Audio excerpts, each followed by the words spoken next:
Press करना था, उससे ज्यादा कुछ नहीं है।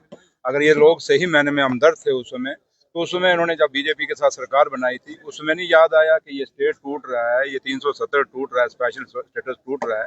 इसलिए आज लोगों का इन 6 सालों के बाद लोगों के मुद्दों की बात है, मुद्दों पे बात करिए। जो लोगों ने मुश्किलें और मुसीबतें इन 6 सालों में झेली हैं, जो यहाँ पे आज हर चीज की शिकवे और शिकायतें लोगों की हैं, तो उन पे बात करिए।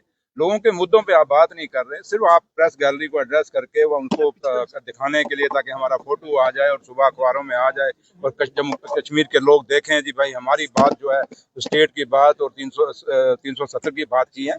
इन बातों से कोई बात बनने वाली नहीं। जम्मू कश्मीर में नेशनल कॉन्फ्रेंस, हमारे कायद डॉक्टर फारूक अब्दुल्ला साहब, जम्मू कश्मीर के मुख्यमंत्री जनाब उमर अब्दुल्ला साहब, उन्होंने पहले ही अपनी पहली कैबिनेट मीटिंग में स्टेट के लिए वहाँ रेजोल्यूशन पास किया। जो कश्मीर में जब पहली असेंबली हमारी लगी, तो उस समय हमने वहाँ भी ये रेजोल्यूशन पास किया कि जम्मू कश्मीर को स्पेशल स्टेटस दी जाए, और जो स्पेशल स्टेटस जिसमें हमारे लोगों की जमीनें और हमारे लोगों का रोजगार महफूज रहे। और इसके लिए प्रधानमंत्री साहब ने भी और ऑनरेबल होम मिनिस्टर साहब जो हैं हिंदुस्तान के, उन्होंने भी वादा किया हुआ है कि जैसे हालात ठीक होते हैं, अब हालात ठीक हैं और उम्मीद करते हैं कि जो हालात ठीक हैं, अब इलेक्शन हो गया है, लोगों की चुनी हुई सरकार है, और उम्मीद करते हैं कि अब जल्दी से जल्दी जम्मू कश्मीर को स्टेट देंगे और लोगों के, हमारे जो लोगों की जमीनें और रोजगार हैं बच्चों का, उनको स्पेशल स्टेटस रिजेक्ट हुआ अभी या नहीं हुआ? कहाँ रिजेक्ट हुआ? वो आज भी स्टैंड है हमारा। जो रेजोल्यूशन वो पास हुआ है, असेंबली का डॉक्यूमेंट है, कहाँ से वो कहाँ हुआ? वो तो पास है हमारा। तो इसलिए हमारा जो असेंबली में हमने पास करना था, हमने पास किया है, और हमें लगता है कि जल्दी ही इस पे दिल्ली की सरकार जो है, हिंदुस्तान के प्रधानमंत्री और होम मिनिस्टर इस पे कॉल लेंगे, और जम्मू कश्मीर के लोगों की जो दिलों की बात है, ये लोगों के दिल के अरमान है और लोगों के दिलों की डिमांड है, और उम्मीद करते हैं जल्दी से जल्दी ये डिमांड पूरी होंगी।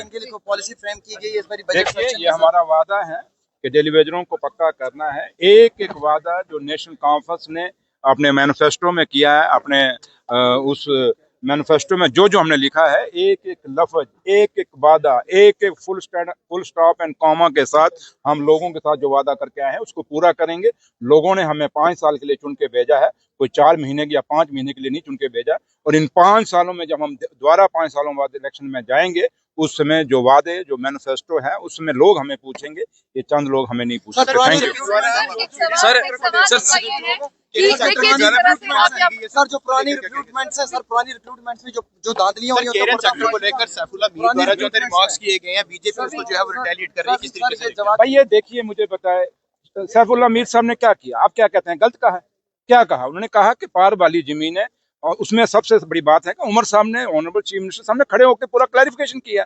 इसमें आप इशू क्यों बनाते हैं? सच्चाई है कि केरन में काम नहीं हुआ, इसको मानते ही या नहीं मानते? अगर आपको भैया यहाँ लाइट और बिजली चाहिए, क्या उन दूर दराज के पहाड़ों में, चाहे वो केरन हो या कोई भी इलाका हो, जहाँ आज भी बिजली, जैसे आप अभी बन्नी के ऑनरेबल एमएलए साहब को नहीं सुन रहे थे, वो क्या कह रहा था? आपने शाहीन साहब को नहीं सुना, बनहाल वाले को, ऑनरेबल एमएलए को? इसलिए ये जो मुद्दे हैं, इसका बात का बतंगड़ मत बनाइए। आप ये देखिए कि लोगों की जरूरत है। और रही जहां तक बात, जब ऑनरेबल सीएम साहब ने उस बात की क्लैरिफिकेशन हाउस के अंदर दे दी है, मुझे नहीं लगता कि मैं उस पर ज्यादा बोलना चाहिए। Thank you.